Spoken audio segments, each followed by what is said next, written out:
Hi everybody, I am Karen And I'm Mae. and we are from Boomers to to Gen Gen Z. So today we're going to dig deep into our memory as to what is our most impactful memory, whether it's a sad one or a happy one. So don't go away. Catch you soon.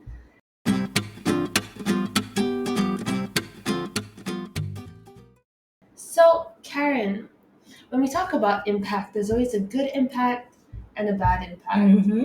What would you say was the most negatively impactful thing that has happened in your life? In my life, think about this. Maybe you can Okay. share with yours first. So, like, I think even within that question, right, negative impact, sometimes it can be like something that happened that's super negative, but it actually had a good outcome, Mm-hmm. right? Yeah. More so than. So, I think that something bad that happened is probably a fallout with a very close family member, which was not, of course, like ideal because like families are supposed, when you watch movies and stuff like that, we're all supposed to be very closely knit. But this fallout with this particular family member has had a very positive impact on me, in the sense that I no longer feel constrained to the obligations of the relationship, which has allowed me to really think about writing my narrative of who I want to be as a person without feeling obligated to those, like, oh, because this person is my so and so, Right. I need to behave a certain way. With that being said, it's actually been probably the most painful period, and it's actually still happening now. It's been going on for about 4 months. And I never took things so seriously to really break ties. But it's been really hard in the sense that there's been a lot of tears, but there's also been a lot of aha moments where I'm like, oh, like, if this person hadn't been involved in certain situations in the past, certain things would not have happened or transpired. Certain bad things that have happened to me or been said about me, things that really hurt me, actually came from this person. Oh wow! So he or she was a negative, Throughout the whole period. negative influencer in your life, but yet you took away something that you learned that okay, this is you deduce that this is not what you want, or this person. Unfortunately, we can't choose our family. We can choose our friends, but we can't choose our family, right? And that you want to maybe lessen the time you spend. Actually cut out completely. Okay. So I've cut out completely because in the past I have lessened time because there's been certain things that are very striking as wrong and should not have been done. And just like by plainly knowing your rights and wrongs, I was able to know like, okay, this is definitely not okay. Yeah. But then because of the family tie, I didn't just cut it immediately because I just felt like, oh, I had a duty Right. to, and the obligation. But then I realized that, instead of romanticizing this relationship to be something that it's obviously not. Yeah. It's okay that some of our stories are different. It's okay that sometimes there's a certain character, in a typical storyline that's missing.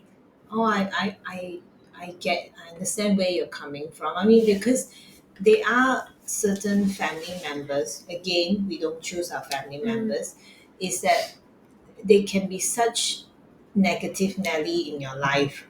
Maybe the way they speak to you, or they physical abuse or mental abuse. And the question is walking away from it, because we have this, as you say, we have this um, uh, imagination that oh, this is supposed to be the relationship that we should have, and you keep assuming that you will have that kind of relationship, but it's not going to happen because that person is not going to change, and they will keep taunting you. So the question is, you need a lot of courage and self awareness to be able to walk away from that kind of toxic relationship. And just to show like a very extreme example, okay, I'm just trying to, because I realized that I just spoke in a bunch of riddles, so it might have been hard to capture it. But let me just put it down this way. Like, let's say, for example, a mom who is a drug user, for example, and growing up with that person, the mom used to like give drugs to the child, and then the child now grows up, and the child has these addiction problems, but the child is still attached to the mom and still wants the mother's love. Mm. So that situation, or in another case, maybe like a father who has physically molested a child, Oh, yeah. and then they grow up, but they still feel attached because they still love their father. Exactly. So it's so messed up, right? Because we're not, because of these narratives, we're not able to draw the line. Whereas if it was a stranger who had done things like that to us, Will be out. we would cut so quickly. And it's a very hard thing to do, because of course there's the whole narratives, there's the whole emotional attachment, and apart from all of that, the whole of society, the whole world tells you that you should love and respect family members, right? Yeah. So it's like you against the world almost, but it's about really maybe as simple as like making a list of the pros and cons, and then trying to decipher, like, do you want to be a victim of this storyline, or do you want it to have a positive impact on you, where you pull yourself out of it and you make a decision Yeah. And walk away. and walk away. Yeah. Cry and walk away. Exactly. I mean, it of course the transition is not easy. I totally agree. And I suppose for me, you asked me if my Yeah. bad experience. I think the hardest thing was when I met my husband.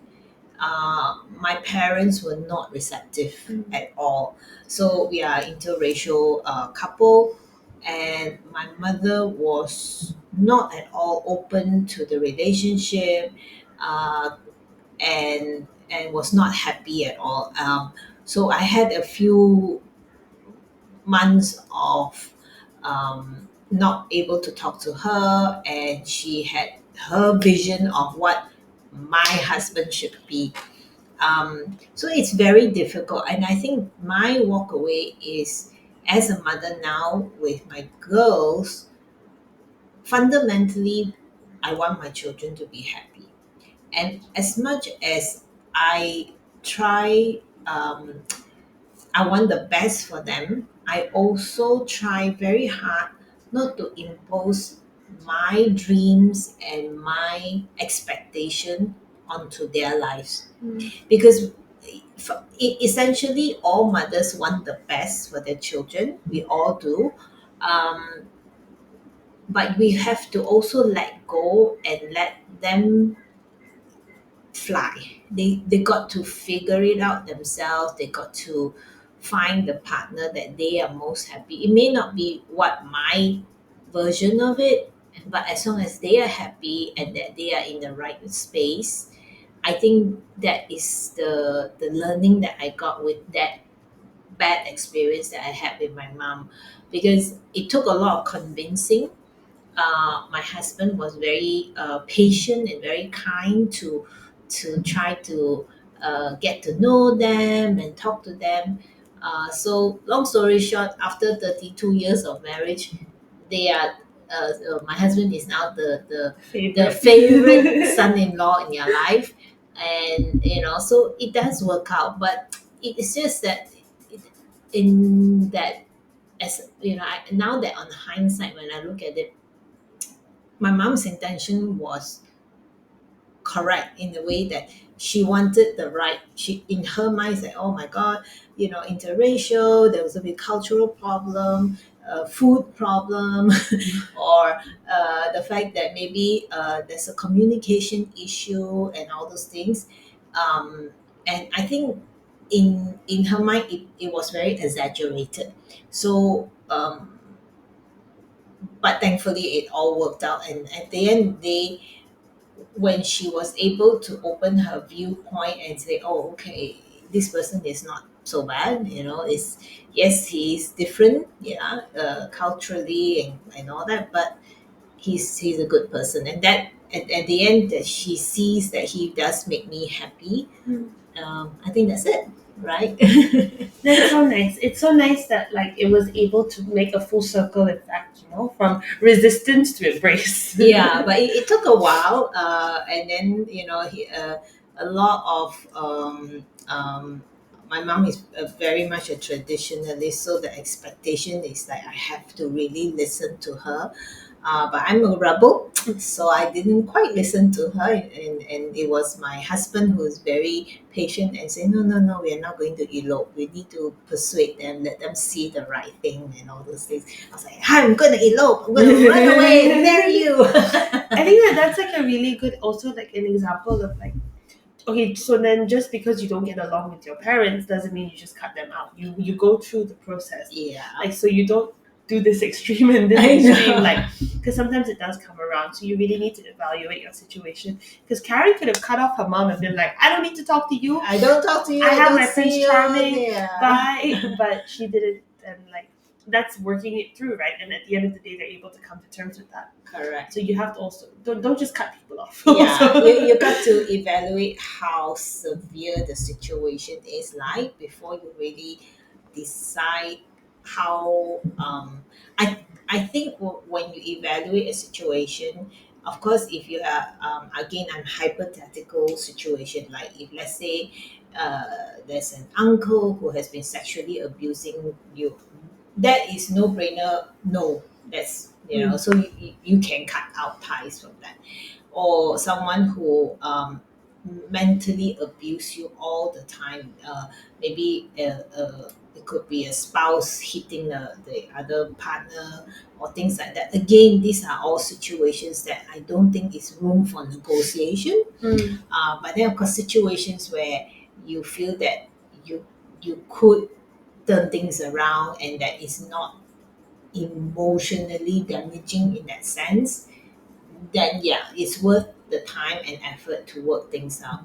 And then we talked about this even with couplehood, where I noticed that the young generation now, they don't like to work through things very much. They always take the easy way out. When things get hard, when it gets really challenging, then all they do is, oh, I divorce. I'm not, there's no room for negotiation, no room for talking it out. And I think that is why we are having so much problem with communication. And fundamentally, the main thing about our society today is we are not communicating enough. Don't you agree? Yeah. Yeah. I feel like with the wars that we are seeing, whether it's the Ukraine war or the Israel Gaza war, in any war, it's never right. It's not right. But there is no communication and there's no room for leaders are so egoistic. They don't want to listen and they're not willing to make a compromise. And who suffers is the people. Yeah. I mean, I'm looking at all these poor Palestinians. Yes, agreeably, Israel should not have been on the 7th of October. But now, this war where innocent Palestinians are dying is also not right. But that's another thing for another conversation, right? So on a happier note, we are now supposed to also explore a good impact, something that was a good thing that impacted us in a good way. Good thing, good thing, good thing. There's lots of good things.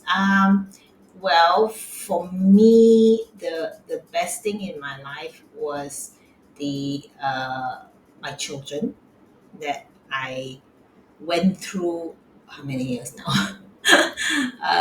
I think I went through at least 7 different surgeries, 5 years of IVF treatment, a lot of pain, a lot of in and out of hospital, that I'm so proud of them, and I think that I wouldn't change that at all. Yeah, yeah. I think that would be my biggest, proudest moment in my entire life.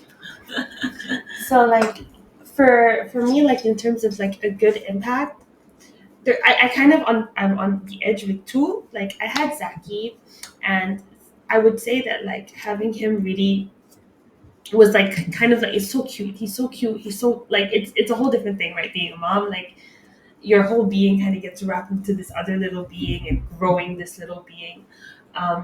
But I can't actually say that it had the positive impact on me, because in the first few years of Zaki being born, I still didn't know what I was doing.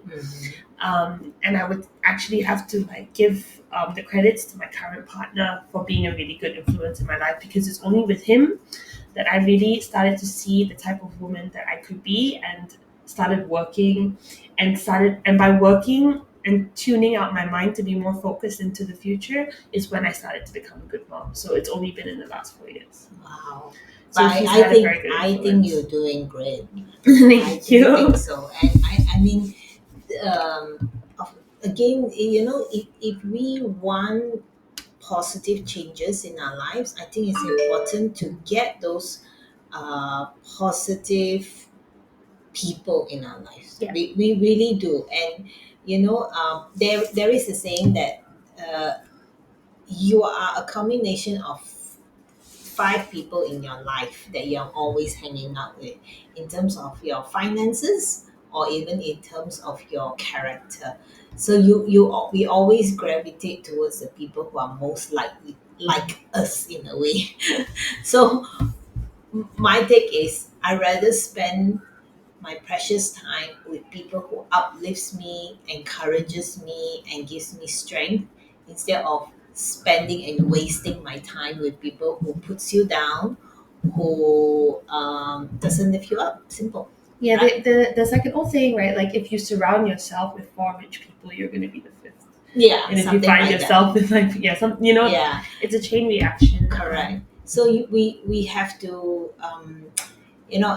if you look at your life and you weigh out your most I would say, like, it's a turning point, some incident that actually changed you, whether it was for good or for bad.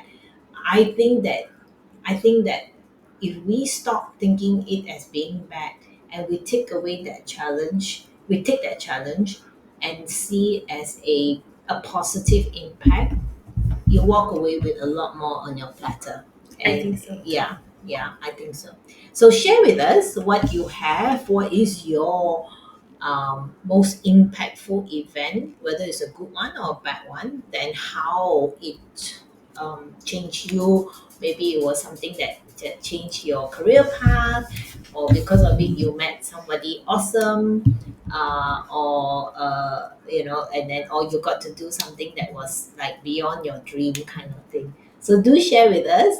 And Everything that we talked about today is just for our opinions. We're just talking about topics that mean something to us and that we think that you'll be interested in. We would like to have more conversations with you. So do comment, like, and share. And we will see you next week.